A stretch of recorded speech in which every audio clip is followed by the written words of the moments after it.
di minggu-minggu yang lalu surat 1 Petrus dan 2 Petrus udah selesai. Ya. Jadi kita sudah membahas surat-surat Yohanes, surat Yakobus dan surat-surat Petrus. Kenapa saya pilih Yohanes, Yakobus dan Petrus?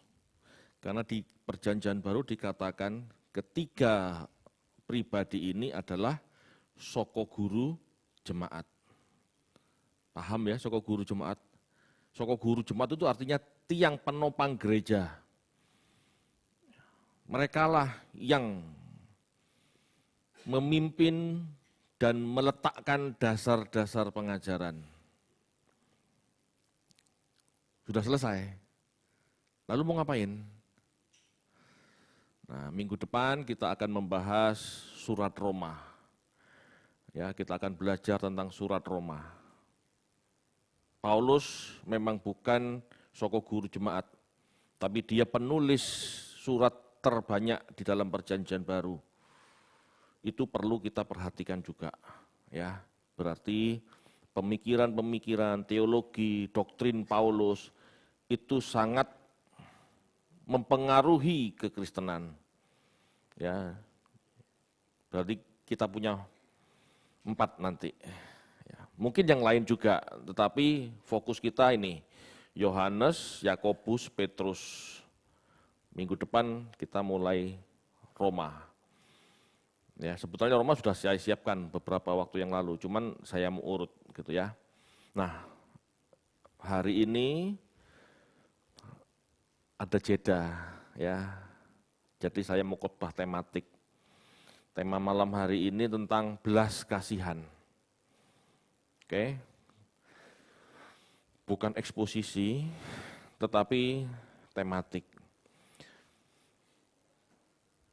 Meskipun demikian, meskipun tematik, saya nggak akan keluar dari kitab suci. Ya, kita tetap akan belajar. Bapak Ibu, seringkali kita sebagai orang beragama Kristen salah memahami kebenaran. Sebab pada dasarnya agama bersifat oportunis dengan mencari berkat jasmani dan mujizat. Anda cek di mana-mana agama, khususnya agama Semit, gitu ya. Mereka cari berkat jasmani dan cari mujizat. Ya.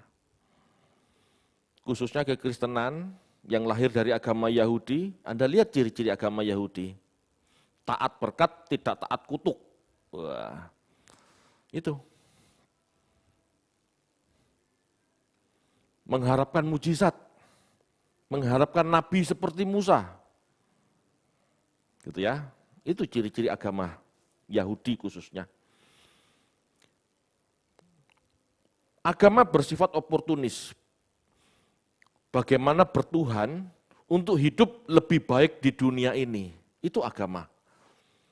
Agama selalu seperti itu. Kalau enggak cari berkat, cari mujizat, cari kedamaian. Cari kedamaian. Cari rasa tenang, gitu ya. Sedangkan kekristenan bukan agama. Berarti berkat jasmani, mujizat, rasa tenang, rasa aman, itu bukan tujuan kekristenan. Meskipun bukan berarti Tuhan tidak bisa kasih, tapi itu bukan tujuan kekristenan.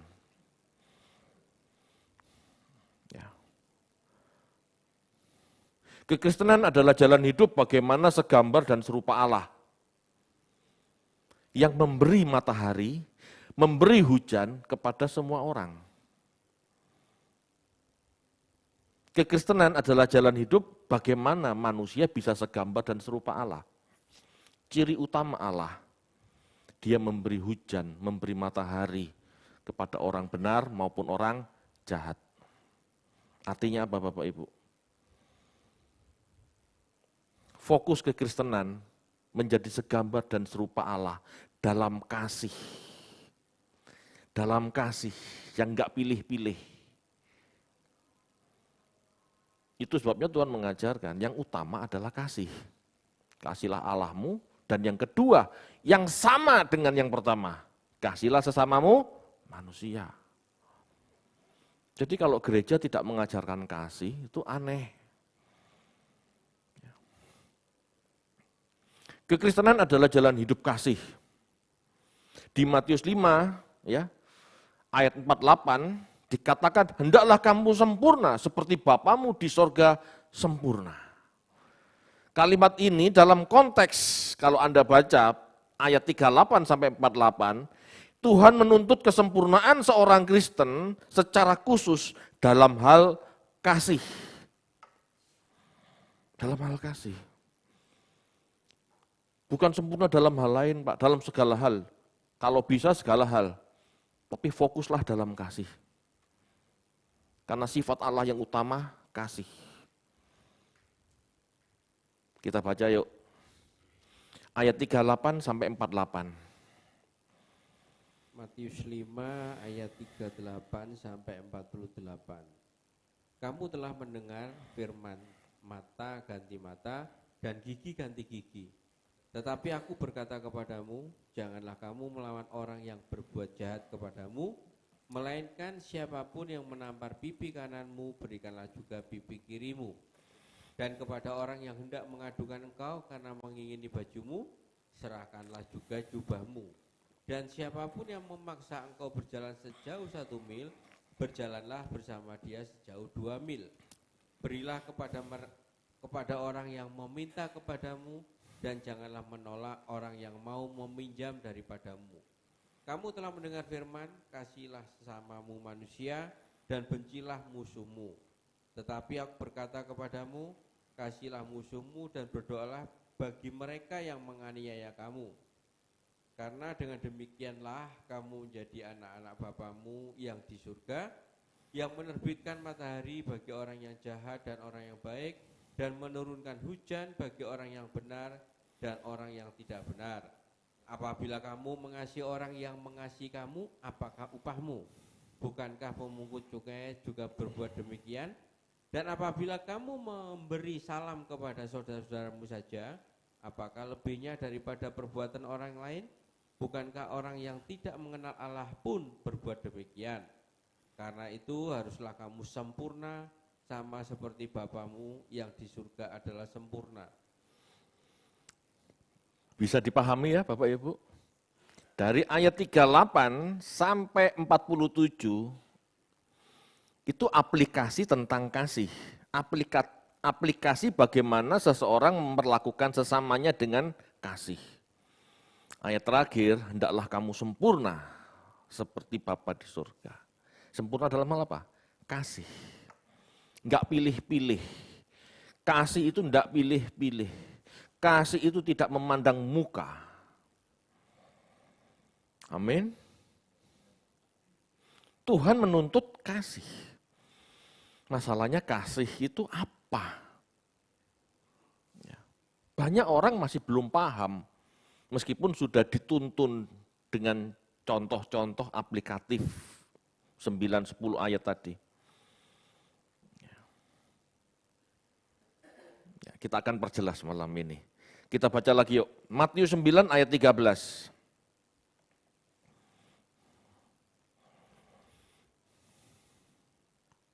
Matius 9 ayat 13.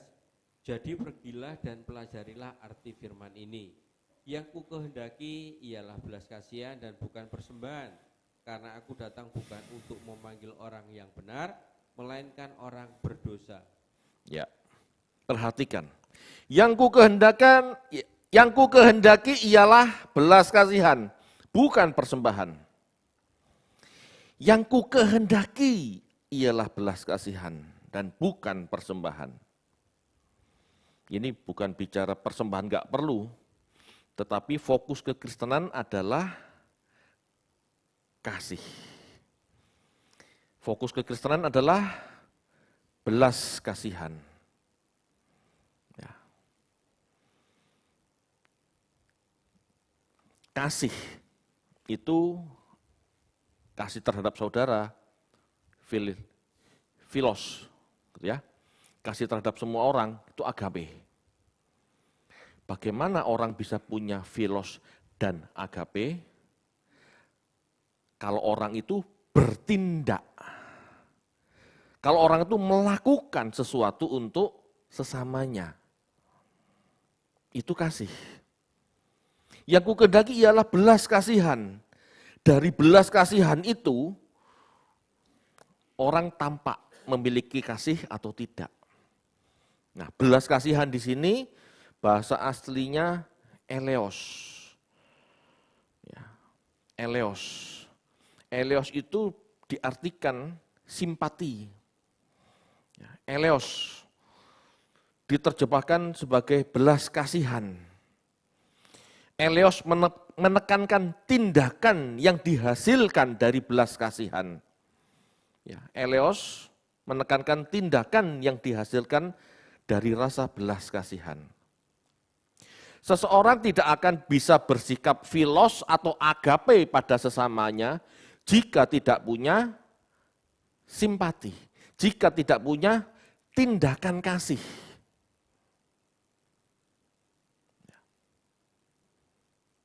Apakah kamu mengasihi sesamamu? Amin. Tapi kamu pelit sama sesamamu. Kamu tidak mau tahu sesamamu membutuhkan pertolongan. Kamu nggak bertindak apa-apa saat saudaramu membutuhkan pertolongan. Itu Anda tidak punya kasih. Orang tidak punya eleos, tidak mungkin dikatakan punya philos maupun agape. Seseorang yang tidak punya belas kasihan, seseorang yang tidak punya tindakan belas kasihan, tidak mungkin disebut kasih sesama saudara, mengasihi sama semua orang, tidak mungkin.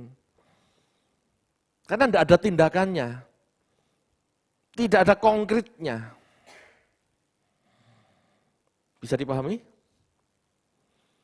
Orang bisa dikatakan philos atau agape jika tampak dalam hidupnya dia bertindak, menolong, berbagi, membantu orang lain. Ya. Bapak Ibu, itulah yang harus ditekankan oleh gereja. Jadi persoalan jika gereja menekankan persembahan, Allah tidak menghendaki persembahan, tapi belas kasihan. Bukan persembahan gak perlu, untuk operasional gereja perlu.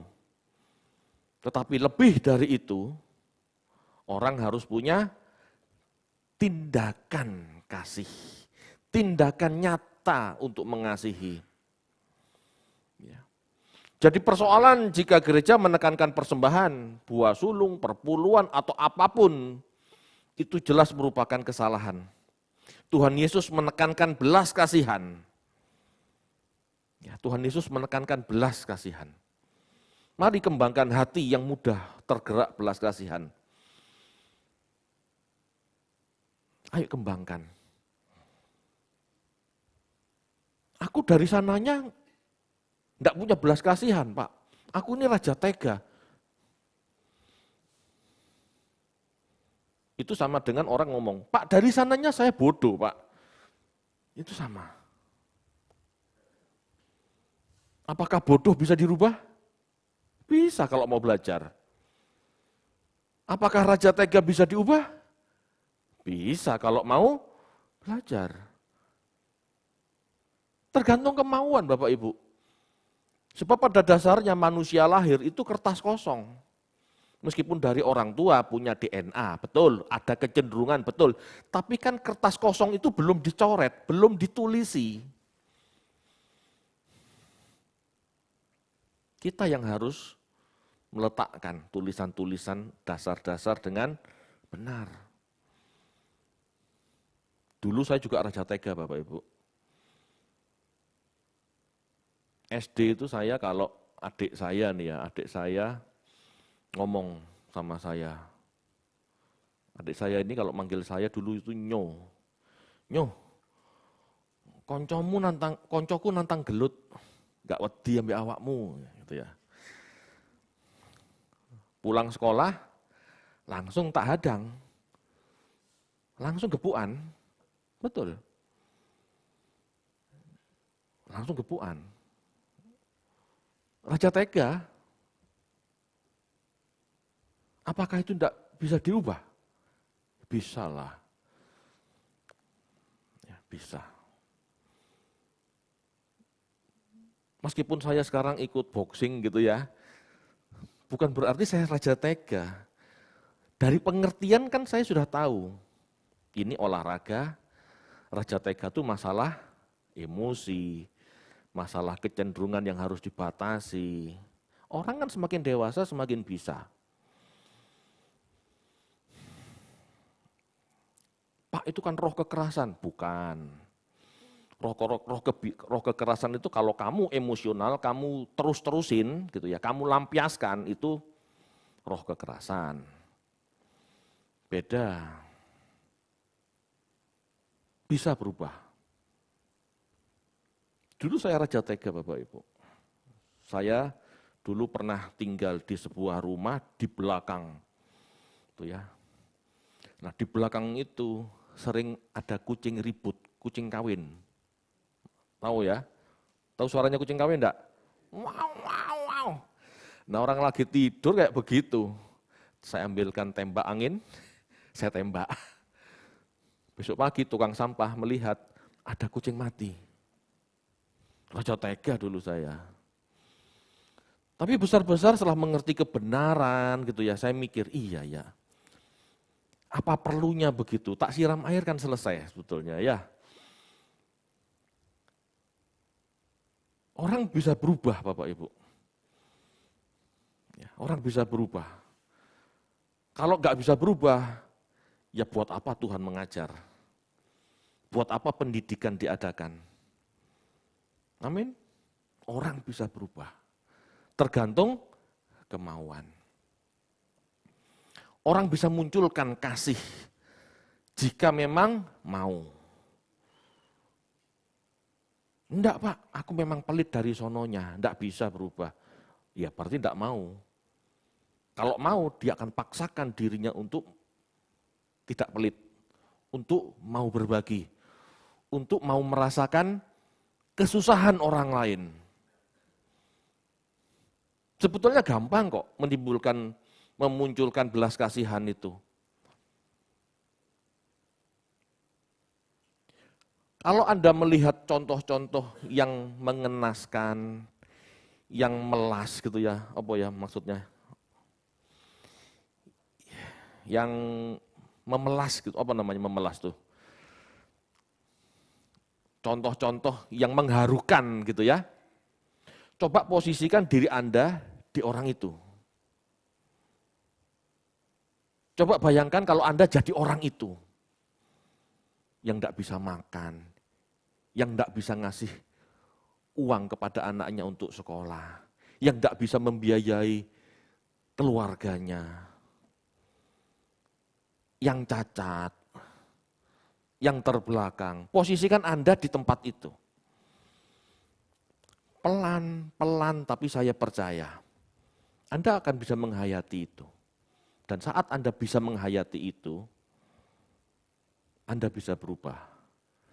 Kecuali Anda tidak menghayati, kecuali Anda tidak mau merenung. Tidak bisa memang, sibuk kerja, pulang kerja capek nonton TV, pulang nonton TV lalu tidur. Orang kayak begini Bapak Ibu, tidak akan pernah bisa berubah. Karena dia sibuk dengan dirinya sendiri. Tidak ada waktu luang untuk merenung. Bangun tidur, kerja lagi. Pulang kerja, nonton TV, tidur lagi. Kalau Anda tidak punya waktu untuk merenung, untuk meditasi, untuk membayangkan, menghayati, Anda tidak akan pernah muncul belas kasihan. Apa yang Anda renungkan, apa yang Anda hayati, itu akan menjadi bagian hidup Anda. Bangun tidur, Anda pikirkan uang.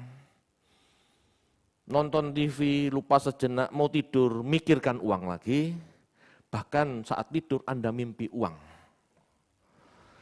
Maka hidup Anda akan diwarnai oleh uang. Lama-lama Anda jadi paman gober. Tahu paman gober? Orang yang ngumpulin uang. Ya. Bapak Ibu, ada kata belas kasihan yang berbeda dari eleos, tetapi punya satu makna yang sama. Ya, meskipun berbeda. Ya, eleos itu tindakan kasih. Ada satu kata lagi untuk belas kasihan, tetapi artinya bukan tindakan kasih. Artinya adalah perasaan belas kasihan. Kalau eleos tindakan belas kasihan, kalau yang akan kita baca ini, itu artinya perasaan belas kasihan. Ya, sulit bahasa Yunaninya. Kalau eleos tindakan belas kasihan, kalau splagchnizomai itu namanya, itu artinya perasaan belas kasihan. Kita baca yuk, Matius 14 ayat 14. Mungkin ada gambar yang bisa dimunculkan, Yemi. Silakan. Matius 14 ayat 14, ketika Yesus mendarat, ia melihat orang banyak yang besar jumlahnya, maka tergeraklah hatinya oleh belas kasihan kepada mereka, dan Yesus menyembuhkan mereka yang sakit. Ada kata-kata ini, maka tergeraklah hatinya oleh belas kasihan. Tergerak hatinya. Ya, ini saya buat sebuah perbandingan. Matius 9 ayat 13, itu belas kasihan di situ eleos. Eleos itu bentuknya noun. Ya, noun kata benda ya, betul ya. Artinya tindakan yang dihasilkan dari belas kasihan. Yaitu eleos. Tapi kalau Matius 14 ayat 14, maka tergelaklah hatinya oleh belas kasihan. Di situ splagchnizomai. Ya. Splagchnizomai itu verb, kata kerja, betul ya? Kata kerja. Ya. Di sini artinya perasaan. Splagchnizomai menekankan perasaan. Kalau eleos menekankan tindakan yang dihasilkan dari belas kasihan. Kalau splagchnizomai menekankan perasaan mendalam yang berasal dari dalam hati seseorang, ya. Ini menggambarkan empati yang mendalam. Empati yang mendalam dalam dorongan emosional untuk bertindak karena belas kasihan yang dirasakan. Paham ya? Kalau eleos tindakan kasih. Kalau splagchnizomai perasaan kasih. Muncul iba, muncul belas kasihan. Bapak Ibu, ini kata-kata penting yang di bahasa Indonesia enggak jelas, kurang bold, ya, kurang bold, kurang ditekankan, kurang meges. Nah, itu. Kedua kata Yunani, eleos dan splagchnizomai ini seringkali diterjemahkan dalam konteks Alkitab sebagai belas kasihan. Tapi sesungguhnya memiliki nuansa yang berbeda. Secara sederhana, eleos lebih menekankan pada tindakan kasih atau bantuan yang diberikan. Itu eleos. Sedangkan splagchnizomai lebih menekankan pada perasaan belas kasihan yang mendalam. Yang mendorong seseorang untuk bertindak. Bapak Ibu, kita tidak bisa dikatakan punya kasih, baik filos maupun agape, jika kita tidak punya eleos. Dan kita tidak mungkin punya eleos jika kita tidak punya splagchnizomai. Bisa dipahami enggak? Kita tidak mungkin disebut Allah sebagai orang yang punya kasih, baik kasih persaudaraan maupun kasih pada semua orang, jika kita tidak punya tindakan konkret kasih. Dan kita tidak mungkin punya tindakan konkret kasih jika kita tidak punya perasaan simpati atau empati. Jika kita tidak punya perasaan belas kasihan. Tidak mungkin. Makanya munculkan perasaan itu. Munculkan perasaan itu. Setiap orang pasti beda-beda karena kepribadiannya beda. Ya, mungkin yang kepribadiannya melankolis mungkin lebih mudah memiliki perasaan belas kasihan, mungkin ya. Tapi mungkin sanguin ya, atau kolerik. Merah itu apa? Kolerik ya. Mungkin kolerik lebih sulit. Mungkin. Tapi apapun kepribadian Anda, belajarlah memiliki perasaan simpati atau empati. Apa itu, Pak? Nah, ayo belajar lagi. Di dalam dunia modern ada istilah empati maupun simpati. Ya, dua konsep yang berkaitan dengan perasaan dan hubungan antar manusia, tetapi memiliki perbedaan. Empati adalah kemampuan untuk memahami dan merasakan apa yang dirasakan oleh orang lain, seolah-olah kita berada di posisi mereka, seolah-olah kita berada dalam posisi mereka. Empati melibatkan perasaan bersama dan memahami emosi yang orang lain alami. Paham maksudnya? Ada orang yang kehilangan orang tuanya, meninggal maksudnya. Dia sedih. Kita bisa merasakan kesedihan orang yang ditinggal orang tuanya dengan menaruh posisi kita di posisi orang yang ditinggalkan. Iya ya, menyedihkan ya kalau ditinggal orang tua. Apalagi masih anak-anak. Kita belajar dong menghayati itu. Jangan kalau datang ke rumah duka, datang duduk makan kuaci, makan roti, pulang. Jangan. Belajar menghayati. Makanya kadang-kadang kalau di rumah duka, jangan kebanyakan ngomong. Kongko malah kan. Anda tidak merasakan apa-apa. Belajar duduk diam gitu loh ya. Bukan tidak boleh kongko, tapi belajarlah menghayati. Lebih baik di rumah duka daripada di rumah pesta. Kalau menghayati. Lah kalau rumah duka jadi kongko, enggak beda sama rumah pesta. Kan gitu. Belajar Bapak Ibu. Ya, itu empati. Kalau simpati, perasaan prihatin, perasaan kasihan atau rasa belas kasihan terhadap orang lain yang mengalami kesulitan dan penderitaan tanpa harus merasakan atau memahami emosi orang itu.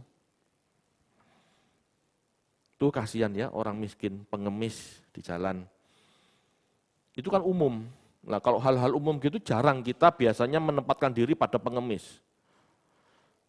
Gitu ya. Itu cuma kasihan tok. Kasihan. Kurus banget itu pengemisnya, gitu ya. Kasihlah. Nah, gitu. Tahu bedanya ya? Simpati dan empati. Empati adalah belas kasihan yang muncul dengan menghayati kita di posisi orang yang kesulitan. Kalau simpati ya cuma belas kasihan saja. Tanpa merasa kita memiliki posisi yang sama gitu ya, kasihan aja gitu ya. Bapak Ibu, rasa belas kasihan, splagnisomai, itu bisa simpati, bisa empati. Kembangkan ini. Orang kalau tidak punya simpati dan empati, tidak mungkin punya rasa belas kasihan. Kalau rasa belas kasihan nggak mungkin punya tindakan belas kasihan, nggak akan action. Bahkan punya simpati, punya empati saja, belum tentu melakukan loh. Apalagi tidak punya. Akhirnya hanya jadi tindakan hukum. Seperti orang Yahudi, memberi sedekah itu hanya sebagai kewajiban. Tuhan gak ingin seperti itu. Tuhan gak ingin seperti itu. Dalam pelayanan Yesus, yang seharusnya menjadi prototipe pelayanan gereja, kita seharusnya mengikuti jejak pelayanannya, yaitu pelayanan belas kasihan dalam arti tindakan nyata. Tapi tindakan nyata ini hanya bisa disebut buah jika kita memiliki perasaan dari dalam batin. Kalau kita punya perasaan belas kasihan, lalu kita bertindak berbagi, kita punya tindakan kasih, itu buah. Itu yang dimaksud dengan to be. Menjadi baik. Bukan sekedar berbuat baik. Menjadi baik itu muncul perasaan belas kasihan, muncul splagnisomai, lalu bertindak. Ada eleosnya. Itu baru kasih. Kalau kepada orang yang kita kenal disebut philos, untuk orang yang tidak kita kenal atau siapapun itu disebut agape. Semakin jelas? Kalau tidak dari dalam, kalau kasih kita tidak keluar dari dalam, maka yang ada hanya sekedar tindakan hukum. Maka yang ada hanya sekedar melakukan kewajiban agama. Hanya legalitas. Yang Tuhan Yesus kritik dalam agama Yahudi adalah hanya sekedar legalitas. Sedekah ya sedekah. Itu yang Tuhan Yesus kritik. Apalagi orang beragama bukan hanya sekedar legalitas, merasa ini taburan, merasa ini umpan yang suatu saat akan menuai. Tidak ada kasih sama sekali. Halo Bapak Ibu. Itu agama, kekristenan tidak diajar seperti itu.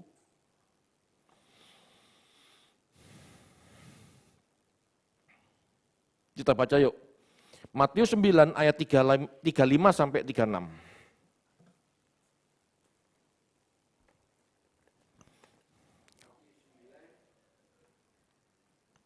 Matius 9 ayat 35 dan 36. Demikianlah Yesus berkeliling ke semua kota dan desa.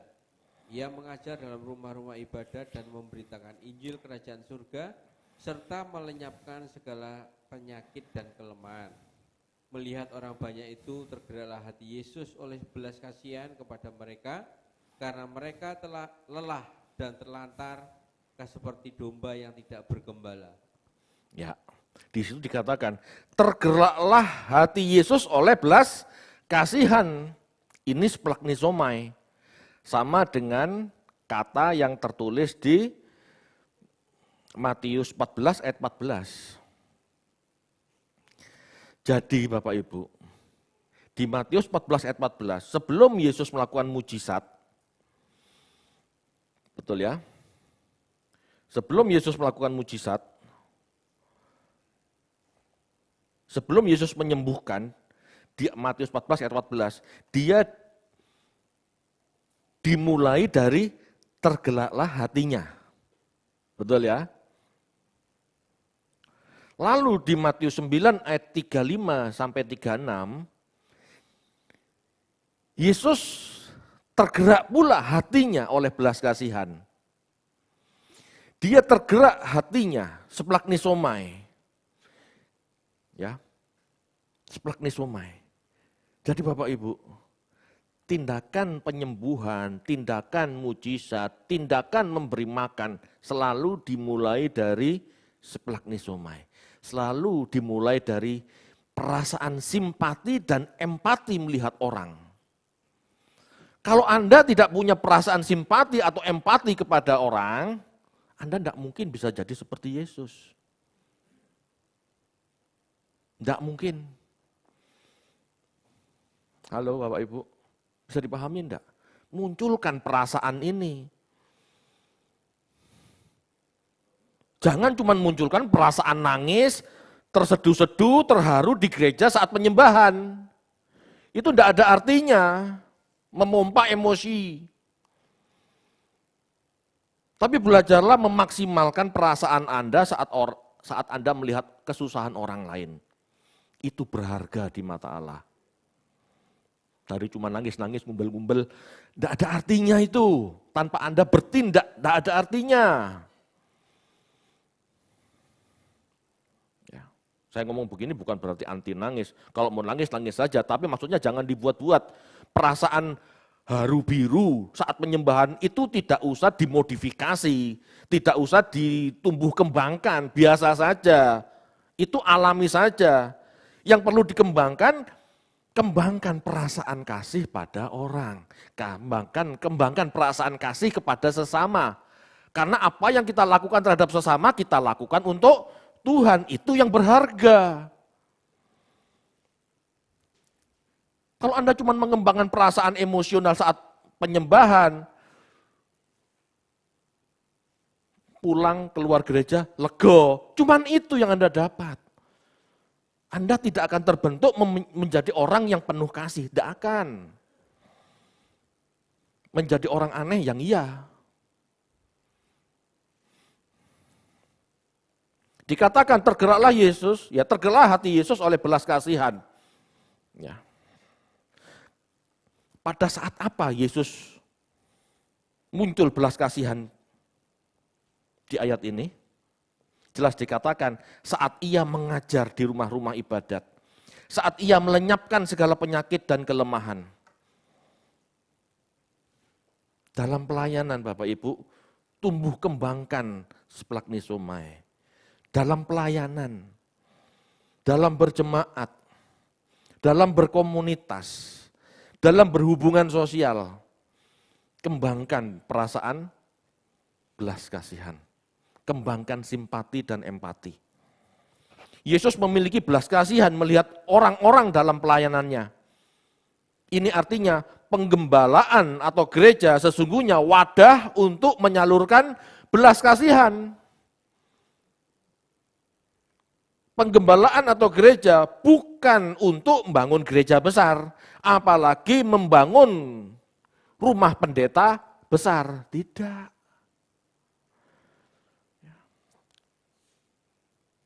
Halo? Bahkan ya, jika memang gereja ya memberi peluang jemaat untuk memberi persembahan, itu bertujuan untuk mendukung pengajaran dan menopang kelemahan serta kesembuhan orang. Paham enggak maksudnya? Persembahan yang masuk dalam sebuah gereja itu bukan untuk bangun gereja dalam arti gedung, bukan. Bukan enggak boleh bangun ya, sesuai kebutuhan saja, tapi enggak usah megah-megah. Harus megah Pak, karena itu kan kerajaan Allah. Kerajaan Allah itu di sana bukan di sini, enggak benar.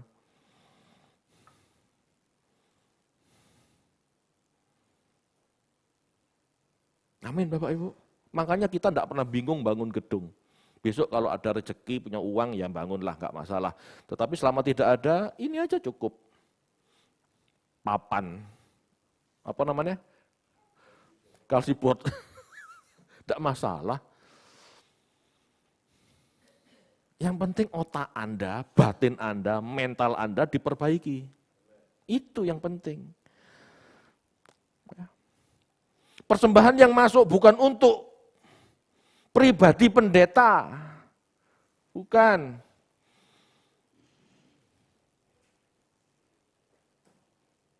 Hati-hati. Yesus dalam pelayanannya tidak pernah membangun kerajaan untuk dirinya sendiri. Jelas itu, pada saat orang Yahudi mau ikut, Tuhan Yesus ngomong, burung di udara punya sarang, serigala punya liang, anak manusia tidak punya rumah. Lah kenapa sekarang pendeta harus punya rumah besar-besar? Untuk masa tuanya Pak, oke. Tapi kenapa anak-anaknya juga disediakan rumah? Emangnya anak-anak nggak punya pekerjaan? Emangnya anak-anaknya pendeta tidak punya usaha sendiri? Kalau seperti itu, uang yang ada dalam gereja tidak pernah tersalur untuk pengajaran, tidak pernah tersalur untuk Diakonia, orang kecil tidak terurus karena sibuk memperkaya pendeta. Salah sudah. Ya. Jika persembahan harus diadakan, itu bertujuan untuk mendukung pengajaran, untuk mendukung pemberitaan Injil, untuk menopang kelemahan seseorang, untuk menopang kesembuhan. Bagaimana yang lemah dikuatkan, yang sakit disembuhkan. Kan begitu, itu kan pelayanan Yesus. Dengan mujizat, Pak. Sekali lagi saya tekankan, mujizat itu karunia. Kalau Anda tidak diberi karunia mujizat, Anda tidak bisa menyembuhkan orang. Tidak bisa. Lalu kalau tidak punya karunia itu bagaimana jemaat harus disembuhkan? Duit, picis, persembahan. Persembahan harus masuk untuk orang-orang yang membutuhkan. Ada jemaat katarak, tidak punya uang, tidak punya BPJS, ayo operasi. Itu kas gereja Bapak Ibu, seharusnya. Kecuali gembalanya punya karunia kesembuhan. Kan gitu ya.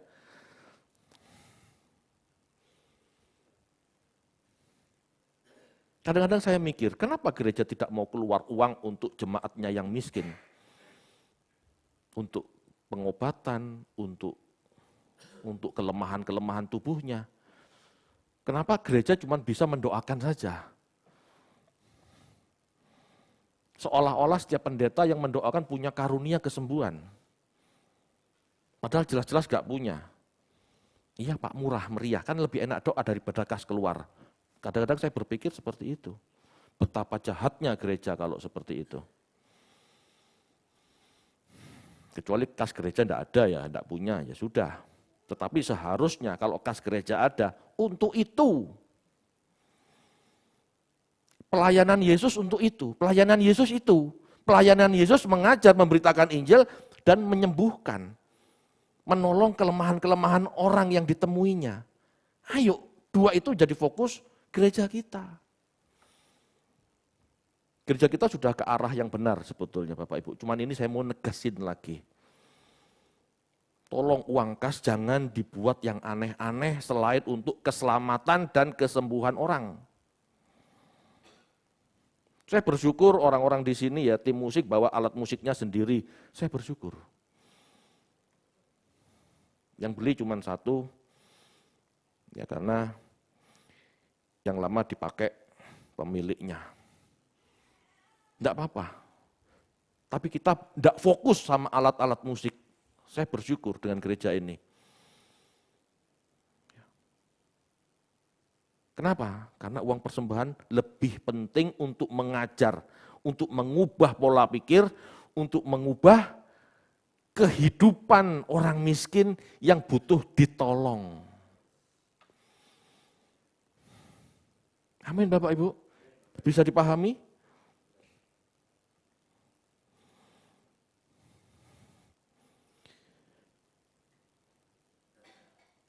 Jika Yesus melakukan itu dengan mujizat, karena Yesus punya kuasa kesembuhan. Kalau gereja ini tidak punya kuasa mujizat, memang tidak punya karunia itu, gimana caranya? Apa enggak melakukan kesembuhan? Lakukan. Apa enggak menolong orang? Lakukan. Gereja mampu melakukan itu dengan kebersamaannya.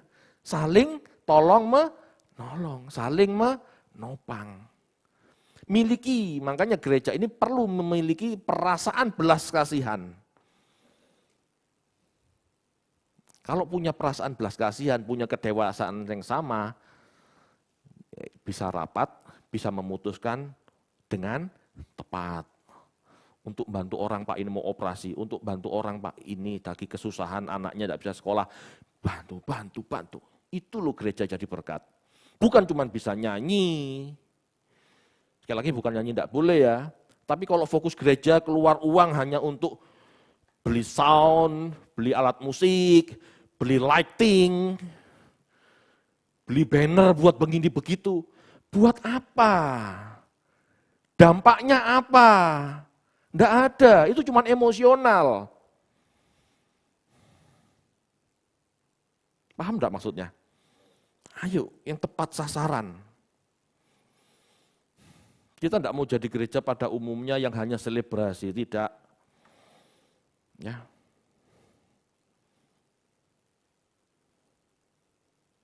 Kita mau kumpulin uang persembahan untuk sesuatu yang mengubah kodrat. Nah itu. Yang mendukung kesembuhan. Itu. Yang mencerdaskan manusia. Itu. Yang diobok-obok yang batiniah, bukan yang fisik. Itu tujuannya belas kasihan diadakan. Amin Bapak Ibu. Banyak orang Kristen salah fokus dengan melihat mujizat. Padahal dari kisah-kisah itu yang terpenting untuk kita teladani adalah memiliki rasa belas kasihan.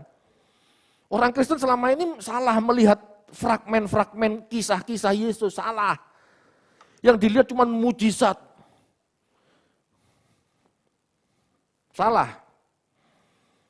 Saya mau ngomong begini, saya mengatakan demikian bukan anti mujizat. Tetapi ya iyalah namanya Tuhan pasti punya kuasa membuat mujizat, namanya dia diurapi, namanya dia dipenuhi roh, namanya dia disertai Allah, disertai roh Allah. Dia bisa lakukan itu. Tapi kalau tidak punya karunia itu, bagaimana? Apa kita berhenti jadi Kristen? Padahal orang Kristen harus mengubah orang lain. Padahal jadi orang Kristen harus menolong orang lain. Makanya yang harus dilihat adalah perasaan belas kasihannya. Dalam setiap kisah di Alkitab yang melakukan mujizat, Anda lihat, perhatikan, maka tergeraklah belas kasihan. Maka tergeraklah Yesus dengan belas kasihan. Selalu itu. Kenapa itu enggak difokuskan? Kenapa itu enggak diperhatikan? Kenapa yang diperhatikan cuman mujizat? Bahkan gereja-gereja besar yang ditekankan mujizat. Kadang-kadang saya pikir apa gereja-gereja besar itu terlalu pelit untuk mengeluarkan orang biaya berobat. Kalau gereja kecil gitu ya, kalau jemaat sebuah gereja itu miskin semua orangnya, oke lah kamu khotbah mujizat itu gak masalah karena kamu memberi pengharapan pada orang-orang lemah itu. Tapi kalau gereja besar ngomong mujizat, nggak tepat. Harusnya dia bicara bagaimana punya kasih. Harusnya dia bicara bagaimana berbagi kasih. Memberdayakan umatnya. Jangan cuma didoakan, tapi keluarin duit kasih. Halo Bapak Ibu. Kalau gereja bisa lakukan ini, tidak ada lembaga sosial yang perlu berdiri. Karena itu semua tanggung jawab gereja seharusnya. Saya bersyukur ya, dari kecil sekolah di sekolah Katolik. Kenapa? Setiap Natal Paskah ada namanya bakti sosial. Bakti sosial Natal, bakti sosial Paskah. Iya ya. Kenapa orang Kristen malah beston? Natal, Paskah malah makan-makan. Kenapa tidak ada bakti sosial? Aneh kadang-kadang. Harusnya kita menyalurkan kasih itu. Bukan cuma Paskah dan Natal, harusnya lebih dari Paskah dan Natal, harusnya tiap bulan, tiap minggu kalau bisa. Halo? Pak, di jemaat nggak ada Pak. Ya orang lain lah. Kalau di jemaat nggak ada yang miskin kan puji Tuhan. Kenapa harus jemaat? Ya orang lain. Pak, jemaat kita sudah kaya-kaya, sudah penuh bantuan. Ya puji Tuhan, haleluya kan. Ya kita bantu yang lain. Baru gereja ini bisa jadi terang. Gak ngomong tok. Itu maksudnya. Ajaran Tuhan ini logis. Cuman manusia itu membuat mitos. Ajaran Tuhan itu logis. Logos itu logis. Cuman manusia yang hidup penuh dengan gairah dagingnya, menjadikan kekristenan itu mitos. Rusak. Enggak seperti itu. Pandang Yesus, pandang belas kasihannya. Bukan pandang mujizatnya. Pandang mujizatnya itu kalau Tuhan kasih kita kasih karunia, ya ikuti.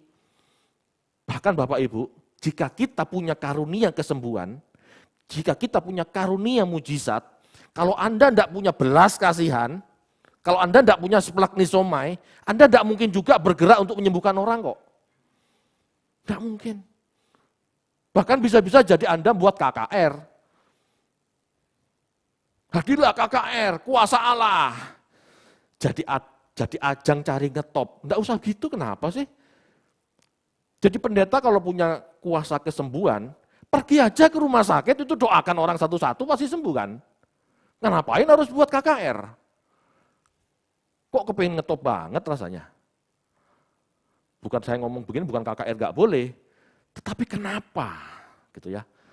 Ingat loh Bapak Ibu, Tuhan tuh melihat motivasi.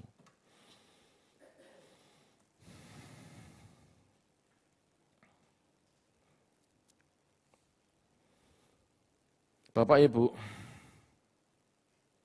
belas kasihan membantu kita melakukan kasih dari dalam batin secara tulus. Bukan sekedar melakukan sedekah sebagai tindakan keagamaan yang oportunis. Munculkan belas kasihan, munculkan splagnisomai, munculkan rasa simpati, bahkan empati. Munculkan. Karena Yesus punya itu. Kalau Anda ingin menjadi seperti Yesus, milikilah nurani yang baik. Nurani yang baik itu nurani yang memiliki simpati dan empati. Enggak cuek, atau bahasa Jembernya itu jegidek. You know jegidek? Masa bodoh, itu loh maksudnya. Seharusnya yang kita kembangkan adalah rasa belas kasihan. Batin kita bukan mujizat. Sebab mujizat adalah karunia. Tetapi belas kasihan bisa kita tumbuh kembangkan. Tanpa karunia kita tidak bisa melakukan penyembuhan. Tetapi dengan belas kasihan kita bisa menggerakkan apa yang kita punya. Uang, tenaga, waktu, relasi, atau apapun bisa digunakan untuk menolong sesama. Betul? Ngerti enggak maksudnya? Tanpa karunia kita tidak bisa melakukan penyembuhan. Betul enggak? Tanpa karunia kita tidak bisa doa kesembuhan, tidak akan sembuh. Paling-paling cuma doakan. Betul enggak? Tetapi kalau kita punya perasaan belas kasihan, kalau kita punya simpati, kita punya empati, kita bisa menggerakkan apapun untuk menolong sesama. Kalau kita punya empati, simpati, kita bisa menggerakkan uang, kita bisa menggerakkan tenaga, kita bisa menggerakkan waktu, kita bisa menggerakkan relasi kita untuk nolong sesama. Betul enggak? Yang penting punya belas kasihan dulu. Waduh, itu orang itu perlu ditolong. Tapi aku enggak punya uang. Gimana ya? Cari teman. Kira-kira yang mau tolong siapa? Kan gitu. Kontak Pak Tony, kontak Pak Andoko. Mau bantu enggak? Ini orang kasihan. Betul enggak? Enggak tunggu mujizat. Tapi kalau punya belas kasihan, Anda bisa lakukan sesuatu untuk sesama kita. Seharusnya yang kita kembangkan adalah gereja yang berbelas kasihan. Jemaat harus menumbuh kembangkan batin yang berbelas kasihan. Sehingga pada akhirnya karakter Kristus yang utama kasih menjadi karakter jemaat. Amin. Ayo kita ke sana Bapak Ibu.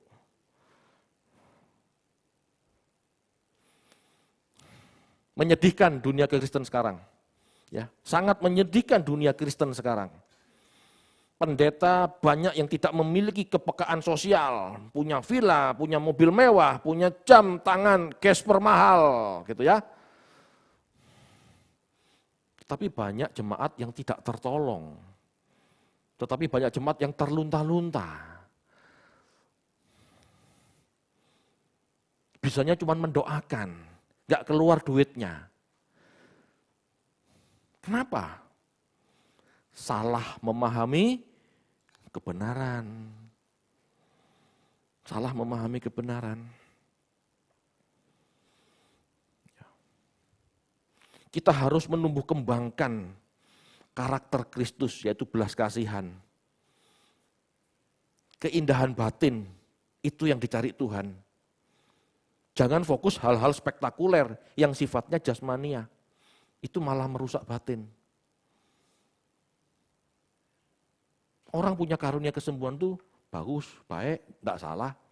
Tapi kalau itu tanpa memiliki, tapi kalau kita memiliki karunia kesembuhan, tanpa memiliki kebenaran, tanpa memiliki pemahaman fokus pelayanan yang benar seperti apa, maka karunia kesembuhan jadi jerat bagi seorang Kristen. Dia bisa-bisa jadi sombong. Dia bisa-bisa menggunakan itu untuk memperkaya diri. Halo, kita enggak mau sampai di situ. Kalau Tuhan kasih, puji Tuhan. Tuhan enggak kasih, enggak masalah. Kita tumbuh kembangkan belas kasihan. Kita tetap bisa lakukan kok. Kirim orang ke rumah sakit, operasi ini, operasi itu, sembuh juga kok. Amin. Jangan terbelenggu sama mitos-mitos. Saya bukan ngomong kuasa atau doa kesembuhan itu mitos. Tetapi itu ditumbuh kembangkan sama gereja seolah-olah itu kebenaran. Bukan, karunia itu pemberian. Terserah Tuhan mau kasih kemana. Dan tidak setiap gereja punya itu. Ya, tidak setiap gereja punya karunia kesembuhan. Tetapi setiap gereja punya tanggung jawab. Memberitakan Injil dan memberi pelayanan diakonia. Itu tugas gereja. Enggak boleh enggak ada diakonia dalam sebuah gereja. Itu harus jalan.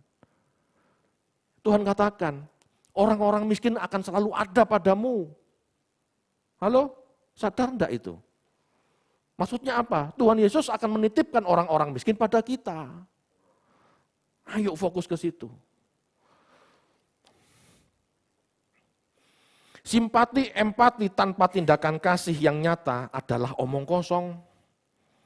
Namun sebaliknya, tindakan kasih atau perbuatan baik tanpa memiliki simpati atau empati itu sekedar legalitas, formalitas agamawi, tanpa kebenaran batin, bahkan oportunis, jadinya malah sesat. Amin Bapak Ibu. Ayo, khotbah malam ini ya kita memperjelas posisi kita untuk mengembangkan perasaan belas kasihan. Untuk mengembangkan tindakan belas kasihan. Untuk kita menjadi orang yang punya kasih terhadap sesama maupun semua orang. Itu loh pesannya Tuhan. Kok malah diganti yang lain? Jangan. Amin. Anda diberkati Bapak Ibu. Mari kita berdoa.